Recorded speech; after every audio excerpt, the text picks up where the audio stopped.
ঢাকার অভিজাত একটি আবাসিক এলাকায় প্লট কিনেছেন ফ্ল্যাট, পরতেন ১.৫ লাখ টাকার ঘড়ি, নিয়মিত যেতেন ৫ তারকা হোটেলে। দুর্নীতি দমন কমিশন বলছে তার স্ত্রীর নামেও রয়েছে কোটি টাকার সম্পদ। বিপুল এই সম্পদ করা হয়েছে ঘুষের টাকায়।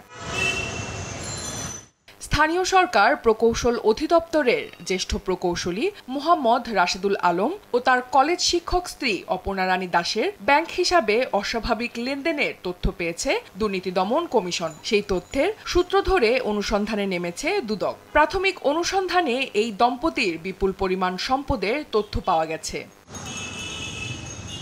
রাশেদুল ও অপর্ণার ব্যাংক হিসাবে অস্বাভাবিক লেনদেন নিয়ে কেন্দ্রীয় ব্যাংকের আর্থিক গোয়েন্দা বিভাগ বাংলাদেশ ফাইন্যান্সিয়াল ইন্টেলিজেন্স ইউনিটের একটি প্রতিবেদন ধরে অনুসন্ধান করেছে দুর্নীতি দমন কমিশন। অনুসন্ধানে প্লট ও ফ্ল্যাট কেনা, শেয়ার বাজারে বিনিয়োগ সহ ২২,৮০,৫৭,৭০৭ টাকার অস্বাভাবিক লেনদেনের তথ্য পাওয়া গেছে। অনুসন্ধান শেষে এই দম্পতির বিরুদ্ধে মামলার সুপারিশ করেছেন দুদকের সহকারী কমিশনার মোহাম্মদ সাজিদুর রোমান। সূত্রটি জানায়, ২০১৮ থেকে ২০২৪ পর্যন্ত সময়ে বিপুল সম্পদের মালিক হয়েছেন এলজিইডির জ্যেষ্ঠ প্রকৌশলী রাশেদুল। গত বছরের মে মাসে ছুটি নিয়ে বিদেশে পড়তে গেছেন তিনি। এখন পরিবার নিয়ে নিউজিল্যান্ডে বসবাস করছেন। দুদকের প্রতিবেদনে বলা হয়, রাশেদুলের নামে ৩টি ব্যাংক হিসাব ও ৩টি এফডিআর হিসাবের তথ্য পাওয়া গেছে। এর বাইরে সোনালী ব্যাংকের হিসাবে তার বেতনের টাকা জমা হয়। বাকি ব্যাংক হিসাবগুলোতে তিনি ঘুষের টাকা লেনদেন করেছেন। প্রতিবেদন অনুযায়ী রাশেদুলের নামে শেলটেক ব্রোকারেজ লিমিটেড একটি বেনিফিশিয়ারি ওনার্স হিসাব রয়েছে। এই বিও হিসাবের মাধ্যমে রাশেদুলের নামে থাকা একটি বেসরকারি ব্যাংকের হিসাব থেকে ২০১৮ থেকে ২০২৪ পর্যন্ত বিভিন্ন কোম্পানির ৩,৯৯,৬১,০০০ টাকার শেয়ার কেনা হয়েছে। তদন্ত সংশ্লিষ্ট সূত্র বলছে, অনুসন্ধানকালে রাশেদুল ও অপর্ণার নামে ব্যাংক হিসাবে থাকা সব টাকা অবরুদ্ধ এবং আবাসিক এলাকার প্লট ও রাশেদুলের নিজ এলাকা কুমিল্লার হোমনায় থাকা একটি জমি জব্দ করা হয়েছে।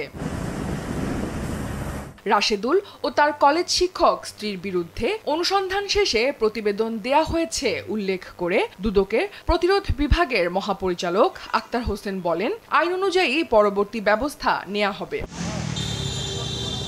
বিলাসী জীবন কাটানো রাশেদুলের সর্বশেষ কর্মস্থল ছিল কিশোরগঞ্জের এলজিইডি। তিনি ১.৫ লাখ টাকার ঘড়ি পরতেন, নিয়মিত ৫ তারকা হোটেলে যেতেন খাবার খেতে। অনুসন্ধানে এসব হোটেলে লাখ লাখ টাকা বিল দেওয়ার তথ্য পাওয়া গেছে। ঢাকার অভিজাত একটি বিপণী বিতান থেকে ২০১৮ সালে ৪টি দামি ঘড়ি কেনার তথ্য পাওয়া গেছে। দুদকের অনুসন্ধানে ২০১৬, ২০১৭ থেকে ২০২৩-২০২৪ করবর্ষ পর্যন্ত রাশেদুল বেতন পেয়েছেন ৩২,৩৫,৬১৯ টাকা। তিনি সঞ্চয় দেখিয়েছেন ৮ লাখ টাকা।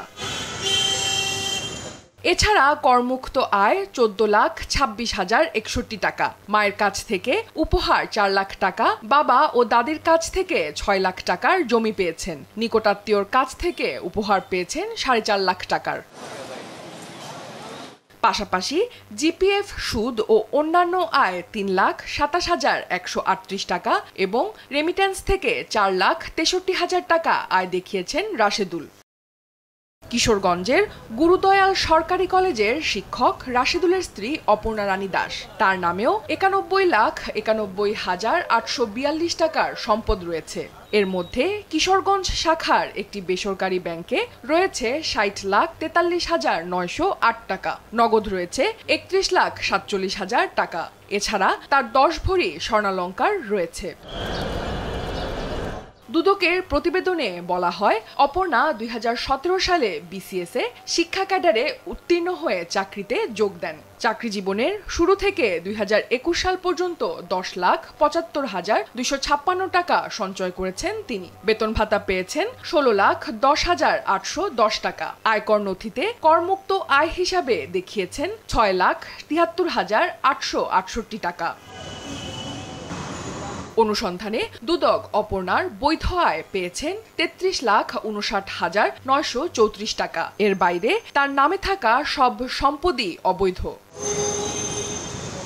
এ বিষয়ে জানতে এলইডির জ্যেষ্ঠ প্রকৌশলী মোহাম্মদ রাশেদুল আলমের সঙ্গে ফেসবুক মেসেঞ্জারে যোগাযোগ করা হলেও সাড়া দেননি তিনি। পরে মেসেঞ্জারে বার্তা পাঠিয়েও জবাব পাওয়া যায়নি। এ ব্যাপারে ট্রান্সপারেন্সি ইন্টারন্যাশনাল বাংলাদেশ টিআইবির নির্বাহী পরিচালক ইফতেখারুজ্জামান বলেন, রাশেদুল যে বিপুল পরিমাণ অর্থের মালিক হয়েছেন সেটা বৈধভাবে সম্ভব নয়। তিনি দুর্নীতির মাধ্যমেই এই বিপুল সম্পদ অর্জন করেছেন। গত ১৫ বছরে দুর্নীতি স্বাভাবিক ঘটনায় পরিণত হয়েছিল বলে উল্লেখ করে ইফতেখারুজ্জামান আরও বলেন, এই দুর্নীতির সঙ্গে ঠিকাদার, রাজনৈতিক দলের নেতৃবৃন্দ ও তার প্রতিষ্ঠানের অনেকেই জড়িত। দুদককে এ বিষয়ে বিস্তারিত অনুসন্ধান করতে হবে। জড়িত সবাইকে জবাবদিহির আওতায় আনতে হবে। নিউজ ডেস্ক, দেশ টিভি।